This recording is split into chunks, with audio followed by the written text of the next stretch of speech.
you can imagine, there were a lot of cheers, but this is a very muted celebration here. Elizabeth May just made history. She is the first Green Party member to become a member of the House of Commons. She's the leader of the party. They put in so many resources into this particular campaign, in this particular riding. They devoted all the financial resources as well as the labor, the volunteers that they had in this riding. And she only left this riding for 9 days to campaign across the country. It was really locally focused.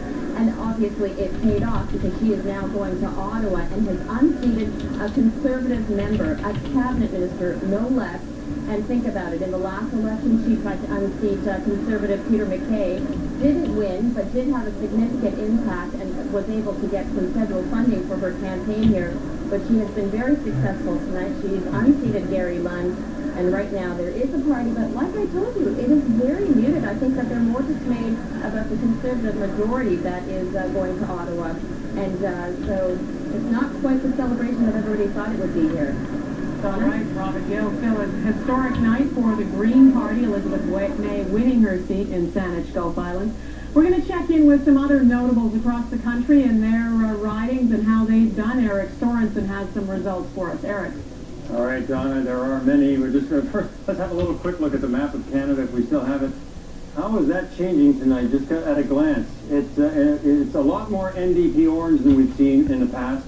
Looks like the Conservatives have won up in the Yukon. That's one worth watching. NDP has held in Western Arctic. Nunavut, the Health Minister, Aglukak, has held on to that one. But that's a look at the map as we pan across that. Let me look at that little red dot right in the middle of Saskatchewan. They did it. Ralph Goodale, even when all the Liberals were going down, let's have a look at his board. Ralph Goodale has hung on to win again. The last of the Trudeau Liberals, first elected in 1979, or 74. 1974 for Ralph Goodale. He went back to provincial politics for a while, but there's somebody that might stand in as a temporary leader for the Liberals if they're looking for one. Other notables, Simcoe Gray. Kelly Leach has defeated not just the NDP, but Helena Georges. She had a very tough time, drummed out of the Conservative Party, now drummed out by the voters. Chilliwack Fraser Canyon. Mark Strahl, you might recognize that name. Chuck Strahl, his dad, retired this year, and walking right in his footsteps in the same riding in the Fraser Canyon area, Mark Strahl. How about that? Markham Unionville, one Liberal who did hang on in the GTA, John McCallum, former Royal Bank economist, beating all comers. He won by 25% last time. This time he won by only 3%. So even where the Liberals have won some races, they were very close. If we have anything else you want to see right now, I'm ready to start with them. All right, Donna, back to you. All right, thanks, Eric. We're going to go back over to Saanich Gulf Islands for Elizabeth May's victory speech.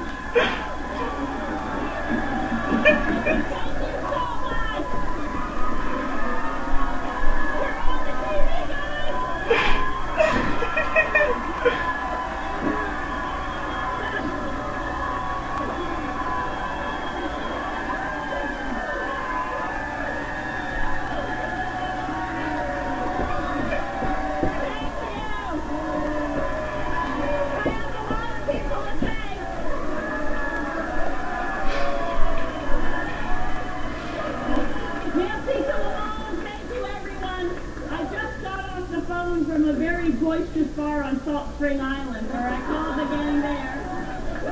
And I want to thank all of you from the bottom of my heart. Marilyn Rediva was up here earlier, our volunteer coordinator, herself a volunteer, coordinating the work.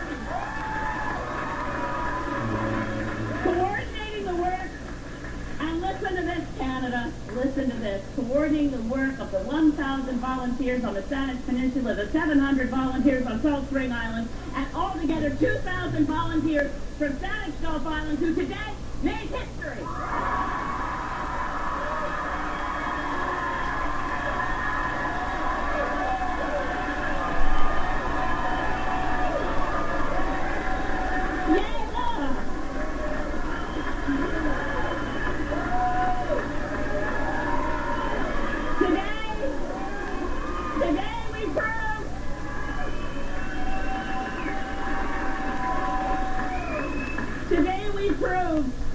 Today we proved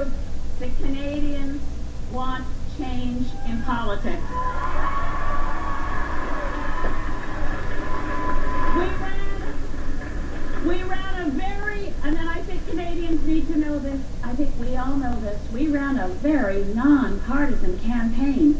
We ran a cooperative campaign. I need to start by sharing with you that I had a very gracious telephone call just moments ago from Gary Lunn congratulating me on this victory.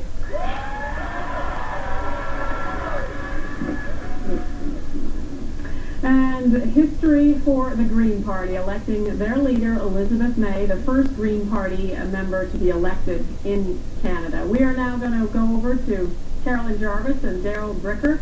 Our huge exit poll that we have, more than 35,000 Canadians. We asked them what they wanted as the outcome of this election, to be a majority or a minority government. Well, we know the answer in terms of votes. What did we find out, Carolyn? Well, we wanted to know from Canadians who voted today how they were feeling, what their appetite was for change, and whether or not tomorrow morning they'll wake up happy. And what did they say? Well, actually, 56% of Canadians say that they'll be waking up happy because they wanted to have a majority government. And they got that indeed. And what was driving them when they were heading to the polls? We talked a lot about voter fatigue. And so one of the questions we asked them was, I hope somebody wins a majority so I don't have to have another election for a while. Well, as we saw with the NDP vote, there was a fair amount of anger behind that. For the Tory vote, it was really a certain group of people who were saying, I want stable government. I don't want to have to go to the polls again for a while. So they were voting for not having to go to the polls for a while. And tally this up on the left side of the screen here. That's 64. Upwards of 60% of people who agree with the statement. I just don't want another election. Correct. And when we're talking about Stephen Harper, does he deserve to be reelected? Obviously, we sent him back for a very strong mandate and a very solid majority. Look at these numbers. Well, the way the Canadian system works, you don't have to have a majority of the votes in order to win a majority of the seats.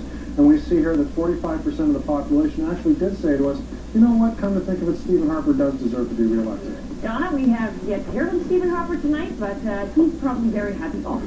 Okay, we will be hearing from him in a little while. I'm sure we're also waiting to hear from the NDP leader, Jack Layton, any minute now about the kind of night that he had. It's going to be a huge celebration there. For now, though, we're going to go to another NDP MP in Edmonton. Strathcona. Linda Duncan, re-elected there. Francis Silvaggio is with her. Well, Donna, this is the celebration. Linda Duncan has just got off the stage accepting her victory tonight. And this is key. This is sort of that trophy that both the NDP and the Conservatives want. Linda Duncan took this surprisingly back in 2008 by a very slim margin. And tonight, she's increased that margin. So she takes it yet again. So the NDP retains that very small piece of orange NDP pie in this sea of Conservative blue, which at the end of the night, we were all watching to see if it was going to make a difference. It didn't, but it is big bragging rights, and it is in the center of Conservative country. So a big win again for the NDP. Donna? All right, Francis Silvaggio, thanks very much. We're going to head over to Toronto, where Mike Drolet is at Jack Layton's NDP headquarters. We're just waiting to hear from the NDP leader. Mike.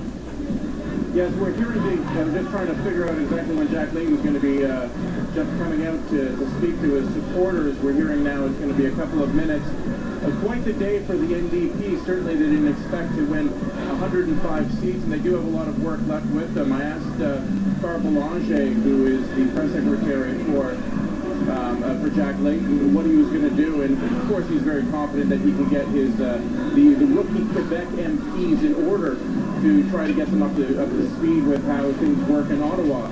But they do have a lot of work ahead of them because a lot of them, they don't speak French very well, so it'll be interesting to see how they handle Quebec politics. So once again, we're waiting any minute to hear from Jack Layton to see what he has to say, but quite a remarkable night here, Donna. Thanks, Mike. I want to bring our panelists in. The NDP looking to have, what are the numbers now we've got for the NDP? 105 MPs. Do not adjust your second. Do not adjust your second. Thank you, Goldie. How many of them know what they're in for? How many? Have a good whip. Yeah. You're absolutely right. It's a good thing that the New Democrats had a good, strong base of members of Parliament going into this with about 36. Those folks will be the backbone. Right. If I know the way the New Democrats work, they'll assign each of those 36 to one of the new members, and of course, some of them are going to have two. Right. And those folks will be responsible for teaching those members of Parliament their oaths. Now, that said, we do have the 4 years to figure all of this out, and suffice it to say, there are going to be bumps along the road. There are going to be mistakes. but most certainly the New Democrats will work through them as they mature into this new role as opposition. You can talk about staff all night long. They all need to be staffed up too, and that's going to be a huge challenge. Big challenge. And we're a unionized staff environment within the New Democrats. Shocking. Which is going to cause an additional level of interesting problems. Oh, we're not even there yet. We're not even there. This is something that we dropped, a thread we dropped before that I want to pick up on. That's the per vote subsidy, which is something that's going to, the Tories have said if we get a majority, we're going to introduce this, which will have... We're going to get rid of that. You know, I'm not quite sure why that became an issue with the Tories. Let's talk about the effect that'll have on some of the parties. Well, first of all, I'm not sure that the Tories will lead right now with that. If they do, it seems to be a ridiculous thing to do.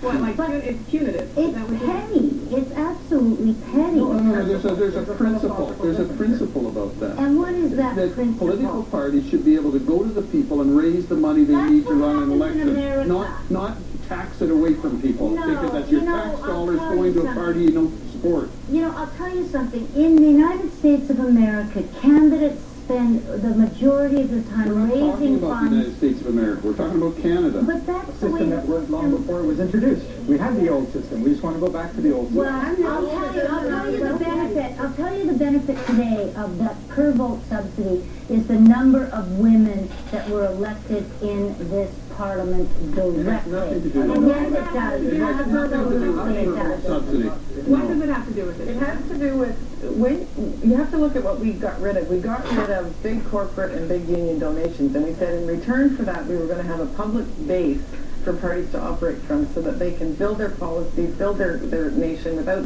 having to be beholden to political action committees and lobby groups. And in the United States, they have that problem because they have most of their monies, they have to start raising in the millions of dollars through political action committees, so it's very difficult to have policy just built for the ordinary person, and that was the quid pro quo. So we did get rid of big corporate and union donations, and we created a public climate, which has actually worked very well for all the parties. If Elizabeth May is there today... for the Bloc Quebec Bloc. They were subsidized. Okay, but you can't use that argument Well, not now. I understand that. I know. But the point is that the system is not the system that I think that we were accustomed to, which is money follows message. Political parties should be no different than businesses. You need to have a message. Business and labor put $25,000 donations on the table. You can reform that piece. And we did. But it was reduced. It was reduced. There was limits. There's limits in Canada. It's not like the United States. There's limits in Canada. Exactly. It is very different because of the legislation that we brought in. It's been good legislation. I want to bring in, while we wait for NDP leader Jacques Layton to speak, I want to bring in Jacques Bourbeau, who is in Calgary at Stephen Harper's headquarters. What are you hearing from strategists there, from people around you, Jacques? Well, certainly I think the people here are ecstatic that they finally won a majority government. And Donna, one of the things I'm going to be looking for is that, of course, the Conservatives have lost some cabinet ministers.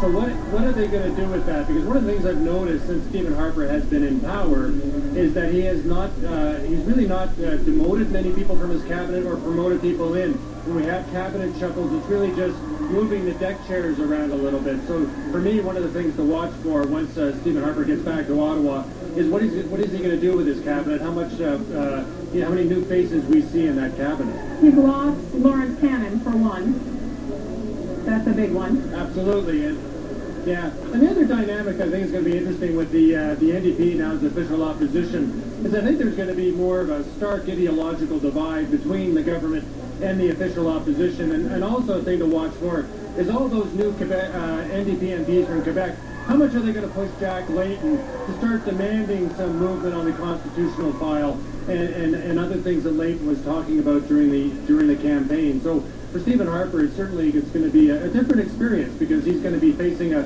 party, an official opposition that I think is going to have a very different lines of attack than the Liberals did. Goldie, what do you make of that? I think we haven't talked much about the dynamic between Mr. Harper and Mr. Layton. Yes, I think it's an area in which... What is the dynamic? What's their relationship like? You've heard they have a very good relationship. Do they? It's not well known, but I know that they meet quite often and have a beer? It's a good relationship. It's cordial, but the dynamic... I don't think they have a beer. But they have a better relationship than Michael Ignatius and Stephen Harper. And certainly a better relationship.